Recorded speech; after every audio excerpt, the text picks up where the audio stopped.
दर्शकों, जैसा कि हम आपको पहले बता चुके हैं कि 1997 में कलयुग के 5505 वर्ष पूरे हो चुके हैं और 1997 में स्वयं कबीर परमात्मा इस धरातल पर आकर संत रामपाल जी महाराज को मिले और उन्हें सार नाम व सार शब्द देने का आदेश दिया।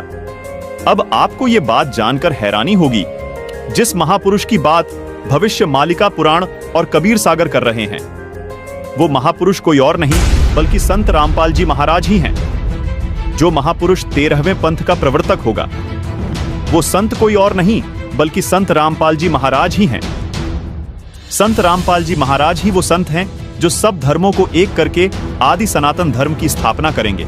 संत रामपाल जी महाराज ही वो संत हैं जो 31 वर्ष से अपने भक्तों को 3 समय की आरती करवाते हैं। संत रामपाल जी महाराज गरीबदास जी महाराज वाले पंथ से हैं। संत रामपाल जी महाराज जी जो अद्भुत ज्ञान दे रहे हैं, उसी से सभी धर्म व पंथ एक होकर आदि सनातन धर्म में प्रवर्तित हो जाएंगे। दर्शकों, हम आपको ये भी बताना चाहेंगे कि संत रामपाल जी महाराज सन 1994 से ही, यानी जब से संत रामपाल जी को अपने गुरुदेव से नाम दीक्षा देने का आदेश हुआ है, तब से ही संत रामपाल जी 3 समय की संध्या आरती करते व करवाते हैं, जो मनुष्य के मोक्ष में सहयोगी है। दर्शकों, ऋग्वेद में भी प्रमाण है कि जो पूर्ण संत आएगा वो 3 समय की संध्या आरती करने को देगा। आइए आपको ऋग्वेद में प्रमाण दिखाते हैं। ये है ऋग्वेद मंडल 8 सूक्त 1 मंत्र 29, जिसमें साफ साफ लिखा है कि पूर्ण संत 3 समय की संध्या सुबह, दोपहर और रात्रि तीनों संध्या में परमात्मा की स्तुति करवाएगा। दर्शकों, इससे सिद्ध होता है कि संत रामपाल जी महाराज ही पूर्ण संत है जो विश्व का कल्याण करेंगे, और इस बात की वेद भी गवाही देते हैं। संत रामपाल जी महाराज का नारा है कि जीव हमारी जाति है, मानव धर्म हमारा, हिंदू मुस्लिम सिख ईसाई धर्म नहीं कोई न्यारा। संत रामपाल जी महाराज एकमात्र ऐसे संत हैं जिनके पास वास्तविक सत नाम है, जो कि उन्होंने गरीबदास जी द्वारा रचित अमर ग्रंथ सूक्ष्म वेद से प्रमाणित करके दिखाया है। दर्शकों, अब आपको ये बताते हैं कि क्यों सभी धर्म व सभी पंथ संत रामपाल जी महाराज द्वारा चलाए गए आदि सनातन पंथ में मिल जाएंगे। गीता अध्याय 17 श्लोक 23 में बताया गया है कि पूर्ण परमात्मा को पाने का ओम तत्सत मंत्र है जो सांकेतिक है। सामवेद संख्या नंबर 822 में भी यही कहा गया है कि उस परमात्मा को पाने का भी त्रितस्य नाम है, यानी 3 नाम का मंत्र है जो सांकेतिक है। दर्शकों, अब आपको पवित्र कुरान शरीफ का एक ऐसा भेद बताते हैं जिसे जानकर आप हैरान रह जाएंगे। पवित्र कुरान शरीफ में 2 आयत ऐसी हैं जिनके बारे में सभी अनुवादक स्वयं कहते हैं कि इन 2 आयतों का अर्थ स्वयं खुदा ही जानता है। वो 2 आयत कौन सी हैं? आइए दिखाते हैं। दर्शकों, ये है पवित्र कुरान शरीफ की सूरह अश सूरह 42 की आयत नंबर 1 और 2, जिसमें आप देख रहे हैं कि जिसमें एन सीन काफ अक्षरों का अर्थ नहीं किया गया है।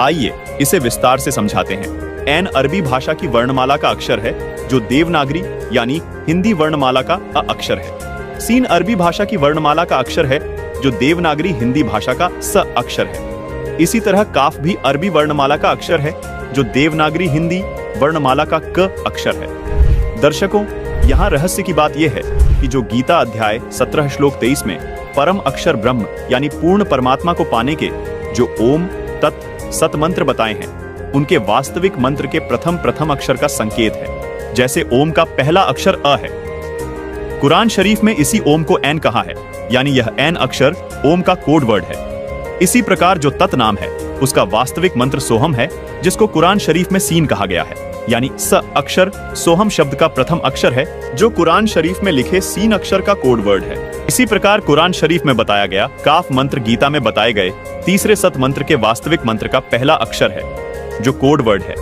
इसका खुलासा यहाँ नहीं किया जा सकता, ये केवल संत रामपाल जी महाराज ही बताएंगे। दर्शकों, यदि आपको मोक्ष कराना है तो धर्म व पंथ की सीमाओं से ऊपर उठकर एक होना पड़ेगा। इस 3 नाम के मंत्र का जाप करना होगा। सूरत फुरकान 25 आयत 59 में कहा है कि जिस परमात्मा ने 6 दिन में सृष्टि की रचना की और 7वें दिन तख्त पर जा विराजा, वह स्वयं कबीर परमात्मा है। उसकी खबर किसी बाखबर यानी कि तत्वदर्शी संत से पूछो। दर्शकों, मजे की बात यह है कि गीता जी में भी अध्याय 4 श्लोक 34 में तत्वदर्शी संत के पास जाने को कहा है। दर्शकों, ये 3 सांकेतिक नाम जो गीता, वेद व कुरान शरीफ में बताए गए हैं, ये मंत्र संत रामपाल जी महाराज सन 1997 से अपने शिष्यों को दीक्षा में दे रहे हैं। एक और आश्चर्य की बात यह है दर्शकों, पवित्र कुरान शरीफ की सब आयतों का अर्थ अनुवादकों ने किया, परंतु सूरा अश सूरा 42 की आयत नंबर 1 और 2 का अर्थ किसी भी अनुवादक ने नहीं किया है। इससे भी स्पष्ट हो जाता है कि पूरा मुस्लिम समाज इस मूल मंत्र के रहस्य को नहीं जानता, जो पूर्ण कल्याणकारक है, जिसको खुदा कबीर ने संत गरीबदास को बताया तथा फिर संत रामपाल जी तक पहुंचाया है। दर्शकों, सबसे बड़ी हैरानी की बात यह है कि आज तक सूरा अश सूरा 42 की इन आयतों का अनुवाद किसी भी अनुवादकर्ता ने नहीं किया है, लेकिन संत रामपाल जी महाराज जी द्वारा लिखी पुस्तक मुसलमान नहीं समझे ज्ञान कुरान में इन आयतों व मंत्रों एन सीन काफ को पेज नंबर 12 पर पूरे विस्तार से समझाया है। हमारी सभी मुसलमान भाइयों से अपील है कि कृपया संत रामपाल जी महाराज द्वारा लिखी ये पुस्तक मुसलमान नहीं समझे ज्ञान कुरान अवश्य पढ़ें व अपना जीवन धन्य बनाएं। गीता, वेद व कुरान में बताए गए ये सांकेतिक मंत्र केवल संत रामपाल जी महाराज के पास है। इसलिए सभी धर्म व सभी पंथ केवल संत रामपाल जी महाराज से ही नाम दीक्षा लेकर मोक्ष प्राप्त कर सकते हैं। संत रामपाल जी महाराज ये सांकेतिक मंत्र 1997 से अपने शिष्यों को दे रहे हैं, जिससे उनको अद्वितीय लाभ हो रहे हैं। संत रामपाल जी महाराज सूक्ष्म वेद से प्रमाणित करके बताते हैं कि जैसे हिंदू साहिबान अलग अलग समय पर अलग अलग देवताओं की स्तुति करते हैं, उसी प्रकार मुस्लिम भाई भी 5 समय की नमाज करते हैं, जो कि अल्लाह की स्तुति है। ये आरती और नमाज करना ग्लूकोज की तरह समझो, जो आपके मन और आत्मा को साफ रखता है, लेकिन जिससे भगवान अथवा अल्लाह की प्राप्ति होगी, जन्म मरण से छुटकारा मिलेगा, वो औषधि अथवा नाम मंत्र अलग है। नमाज और आरती करने से मोक्ष नहीं मिल सकता। मोक्ष प्राप्ति के सांकेतिक मंत्र गीता जी और कुरान शरीफ दोनों में लिखे हैं। गीता जी में जिनको ओम तत्सत लिखा है, उन्हीं को कुरान शरीफ में एन सीन काफ लिखा है। इन सांकेतिक अक्षरों के वास्तविक मंत्र संत रामपाल जी महाराज उपदेश देते समय अपने शिष्यों को देते हैं। इसके अलावा जो भी मंत्र जाप चाहे हिंदू धर्म में किए जाए या मुस्लिम धर्म में, वो व्यर्थ हैं। जैसे हिंदू धर्म के तथा कथित धर्म गुरु राधे राधे, ओम नमः शिवाय, हरे राम, हरे कृष्ण, ओम भगवते वासुदेवाय नमः मंत्र देते हैं। ओम नमो भगवते वासुदेवाय आप जपें। इसलिए शास्त्र विरुद्ध है। इसी प्रकार मुसलमान भाई कलमा पढ़ते हैं, उससे भी कोई लाभ नहीं होगा, क्योंकि वो कुरान में लिखे एन सीन काफ मंत्रों से मेल नहीं खाते। कुरान के अनुसार हक पूजा के यही 3 मंत्र हैं जो सांकेतिक है, जिनको केवल बाखबर ही बता सकता है। दर्शकों से हमारा निवेदन है कि यदि आपको मोक्ष चाहिए तो जो भक्ति संत रामपाल जी महाराज बता रहे हैं वो ही भक्ति करनी होगी, क्योंकि संत रामपाल जी महाराज के अतिरिक्त कोई भी तत्वदर्शी संत अथवा बाखबर इस पृथ्वी पर नहीं है। दर्शकों, अब आपको सुप्रसिद्ध संत तुलसीदास उर्फ जय गुरुदेव मथुरा वाले बाबा की एक पुस्तक दिखाते हैं। पुस्तक का नाम है जय गुरुदेव की अमर वाणी भाग 2, जिसके पेज नंबर 59 पर एक भविष्यवाणी मिलती है। बाबा जय गुरुदेव ने 28 अगस्त 1971 को एक भविष्यवाणी की थी, जिसमें बाबा जय गुरुदेव जी ने बताया कि महापुरुष का जन्म भारतवर्ष के छोटे से गांव में हो चुका है और वह व्यक्ति मानव इतिहास का सबसे महत्वपूर्ण व्यक्ति बनेगा। उसे जनता का इतना बड़ा समर्थन प्राप्त होगा कि आज तक किसी को नहीं मिला है। वह महापुरुष नए सिरे से विधान को बनाएगा और वह विश्व के संपूर्ण देशों पर लागू होगा। उसका एक झंडा होगा, उसकी एक भाषा होगी। दर्शकों, बाबा जय गुरुदेव ने 7 सितंबर 1971 को एक और भविष्यवाणी की है। देखिए, इसी पुस्तक जय गुरुदेव की अमर वाणी भाग 2 के पेज नंबर 50 पर लिखा है कि वह अवतार जिसकी लोग प्रतीक्षा कर रहे हैं वो 20 वर्ष का हो चुका है। यदि उसका पता बता दूं तो लोग उसके पीछे पड़ जाएंगे। अभी ऊपर से आदेश बताने के लिए नहीं हो रहा है। मैं समय का इंतजार कर रहा हूं और सभी महात्माओं ने समय का इंतजार किया है। समय आते ही सबको सब कुछ मालूम हो जाएगा। दर्शकों, 7 सितंबर 1971 को 20 वर्ष का होने वाला वो महापुरुष कोई और नहीं बल्कि संत रामपाल जी महाराज ही हैं, जिनके समर्थकों की गिनती दिन रात बहुत तेजी से बढ़ती जा रही है, जिनके ज्ञान का परचम पूरे विश्व में लहराने लगा है, जो जल्द ही पूरे विश्व में स्थापित हो जाएगा। दर्शकों, अभी आपको हंगरी नाम के एक महान भविष्यवक्ता की महान भविष्यवाणी से रूबरू करवाते हैं। देखिए हैरान कर देने वाली ये भविष्यवाणी। ये देखिएगा, ये एक पुस्तक है, एक पुरानी फटी पुरानी सी है किताब। ये देखो, युग निर्माण की सुनिश्चित संभावना, ये तो इसका नाम है, टाइटल है। लेखक है इसका बलराम सिंह परिहार, प्रकाशक है युग निर्माण योजना, गायत्री तपोभूमि मथुरा से। बस इतना ही उल्लेख है इसका, ज़्यादा आगे नहीं लिखा, ये फटा हुआ ज़्यादा है। ये देखिएगा पृष्ठ नंबर 19 पे, ये पृष्ठ नंबर 19 है। इसके पृष्ठ नंबर 19 पे यानी 19 पे क्या लिखा है कि स्वाधीनता यानी आज़ादी के 4 वर्ष बाद एक शक्तिशाली धार्मिक संस्था प्रकाश में आएगी और सारे संसार का उद्धार करेगी। उद्धारक इस संस्था का स्वामी संचालक होगा। अब यहाँ ये क्या है कि किसी एक भविष्यवाणी है, हंगरी नाम का कोई भविष्यवक्ता था, उसकी ली है इसने, अपनी पुस्तक तैयार की है, लोगों की सुना के पढ़ा के, तो इसने अपने हिसाब से इन्होंने उस पर सेट कर रखी है। इसका अर्थ ये था कि 1947 में भारत स्वतंत्र हुआ, उसके 4 वर्ष बाद दास का जन्म होया 1951 में। इसका अर्थ तो ये बनता है कि स्वाधीनता के 4 वर्ष बाद 1951 में एक संत का जन्म होगा जो धार्मिक संस्था को ऐसी बनाएगा जो पूरे विश्व का कल्याण करेगी।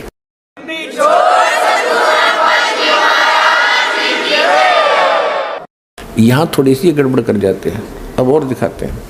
ये देखिएगा, ये 23 पृष्ठ पे है, ये 23 पृष्ठ है। इस 23 पृष्ठ पे यहाँ लिखा है, इस संगठन का स्वामी संचालक कोई गृहस्थ व्यक्ति होगा। अब तक दुनिया में सबसे बड़े विचारक के रूप में ख्याति प्राप्त करेगा। वह व्यक्ति सामाजिक उत्तरदायित्वों से लेकर संसार के सब देश शांतिपूर्ण कैसे रहें उसकी यह व्यवस्थित आचार संहिता तैयार करेगा। उसके जीवन भर के संग्रहित विचारों को यदि एक पुस्तक में लिखा जाए तो बहुत बड़ी पुस्तक बन जाएगी। इसका अर्थ ये है। यहाँ एक 29 पृष्ठ पे देखिएगा, 29 पृष्ठ पे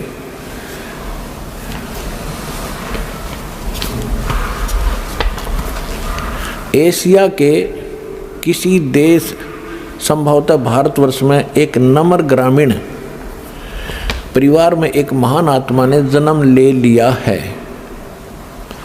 जो एक महान आध्यात्मिक क्रांति का सूत्रपात, संचालन और नियंत्रण करेगा। इसके पीछे क्रियाशील आत्माओं की शक्ति होगी जो संसार की वर्तमान विकृत परिस्थितियों को बदल डालेंगी।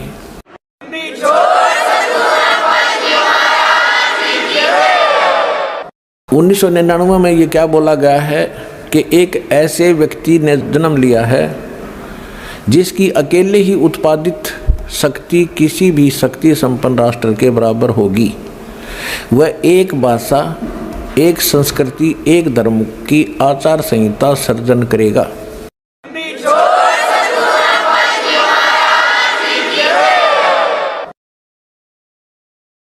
यहाँ देखिएगा 43 पृष्ठ पे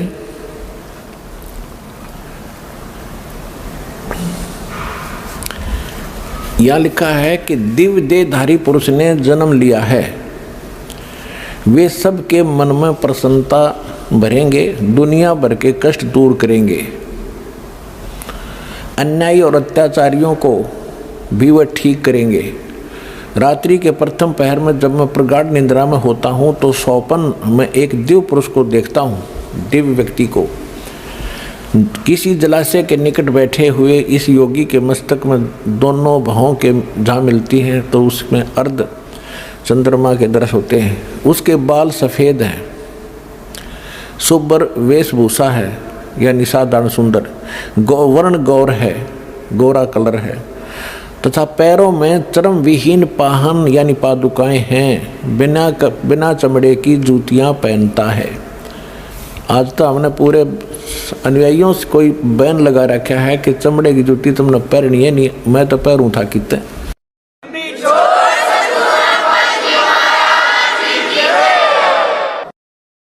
अब देखिएगा इसके पृष्ठ नंबर 72 पे, इसके 72 पृष्ठ पर देखिएगा,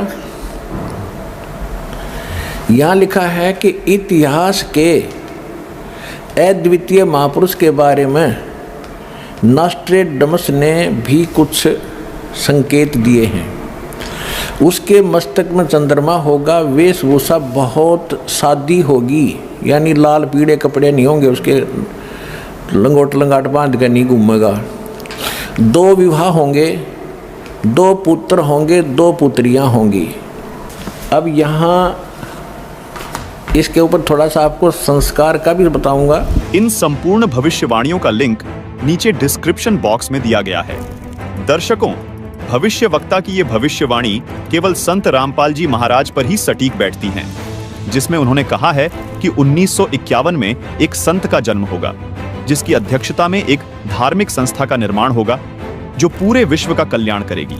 साथ में यह भी साफ लिखा है कि उस संस्था का संचालक एक गृहस्थ व्यक्ति होगा, अपने अद्भुत ज्ञान की बदौलत पूरे संसार में ख्याति प्राप्त करेगा। उस महापुरुष की 4 संतान होंगी, 2 पुत्र व 2 पुत्रियां होंगी। ये सब भविष्यवाणियां सिर्फ और सिर्फ संत रामपाल जी महाराज पर खरी उतरती है। संत रामपाल जी महाराज का जन्म एक साधारण ग्रामीण परिवार में हुआ। संत रामपाल जी महाराज ही वो संत हैं जो कभी चमड़े की बनी वस्तु का इस्तेमाल नहीं करते हैं, न कभी अपने शिष्यों को करने देते हैं। भविष्यवाणी में यह भी लिखा है कि उस संत के बाल सफेद होंगे। अतः इस महान भविष्यवक्ता की भविष्यवाणी भी यही सिद्ध करती है कि वो महापुरुष कोई और नहीं, संत रामपाल जी महाराज ही हैं। दर्शकों, अब आपको राजस्थान राज्य के एक सुप्रसिद्ध संत बाबा रामदेव की भविष्यवाणी भी दिखाते हैं। यह है पुस्तक 24 प्रमाण, जिसके पेज नंबर 65 पर लिखा है कि नगर कोट नहीं, जाट कहां सी, मुखबंद होके कवि गुण गासी। यहाँ बाबा रामदेव जी कह रहे हैं कि वह महापुरुष जाट जाति में आएगा और कवि यानी कबीर परमात्मा के गुण गाएगा। संत रामपाल जी महाराज का जन्म एक किसान परिवार में जाट जाति में हुआ है। संत रामपाल जी महाराज एकमात्र ऐसे संत हैं जो कबीर देव यानी कबीर परमात्मा के गुण 1988 से संसार को सुना रहे हैं। इसी पुस्तक 24 प्रमाण के पेज नंबर 111 पर देखिए, संत रामपाल जी महाराज के बारे में एक और भविष्यवाणी की गई है। हर आसी हरियाणे तोरण, रंगरी रीत चुकासी, सुंदर खाती अगम भाषिया, झुक चौथा में होसी। यहाँ भी संत रामदेव जी अपनी वाणी में साफ साफ कह रहे हैं कि वो महापुरुष हरियाणा में आएंगे और चौथे युग यानी कलयुग में आएंगे। दर्शकों, जिस समय संत रामपाल जी महाराज का जन्म हुआ, उस समय गांव धनाना जिला सोनीपत पंजाब प्रांत में था, जो बाद में 1966 में पंजाब से अलग होकर हरियाणा प्रांत का हिस्सा बना। संत रामपाल जी महाराज का जन्म 8 सितंबर 1951 को धनाना गांव में हुआ था। इसी पुस्तक 24 प्रमाण के पेज नंबर 62 पर संत रामपाल जी महाराज के बारे में एक और भविष्यवाणी की गई है। कलयुग में सतयुग अवसी, पहरा पाप रा पलटेला, सांचा संत दल में आवसी ऋषिजन साख भरेला। दर्शकों, कबीर सागर और भविष्य मालिका पुराण में लिखी भविष्यवाणी संत रामदेव जी की भविष्यवाणी से ज्यों की त्यों मेल खाती है। संत रामदेव जी भी कहते हैं कि कलयुग में ही सतयुग जैसा माहौल होगा। वो पूर्ण संत अपने आध्यात्मिक ज्ञान के जरिए बढ़ रहे पाप को खत्म कर देगा। दर्शकों, वो संत कोई और नहीं बल्कि संत रामपाल जी महाराज ही हैं। आइए आपको एक और भविष्यवाणी दिखाते हैं जो संत गरीबदास जी महाराज ने सूक्ष्म वेद के अथ असुर निकंदन रामायणी पृष्ठ नंबर 716 पर लिखी है। सदगुरु दिल्ली मंडल आयसी, सूती धरनी सूम जगायसी। संत गरीबदास जी महाराज कह रहे हैं कि वो महापुरुष दिल्ली मंडल में आएगा और अज्ञान के अंधेरे में सोई हुई आत्माओं को जगाएगा। दर्शकों, गांव धनाना जिला सोनीपत हरियाणा, जहां संत रामपाल जी महाराज का जन्म हुआ, ये क्षेत्र दिल्ली मंडल में आता है। अभी आपको गुरु नानक देव जी भाई बाले वाली जन्म साखी से भी प्रमाणित करते हैं कि वो महापुरुष जो कबीर जी और नानक जी के बाद इस धरा पर आएगा, वो जाट जाति में आएगा। इन सभी भविष्यवाणियों ने भी सिद्ध कर दिया कि वो अवतार जिसकी लोग प्रतीक्षा कर रहे थे, वो कोई और नहीं, संत रामपाल जी महाराज ही हैं। दर्शकों,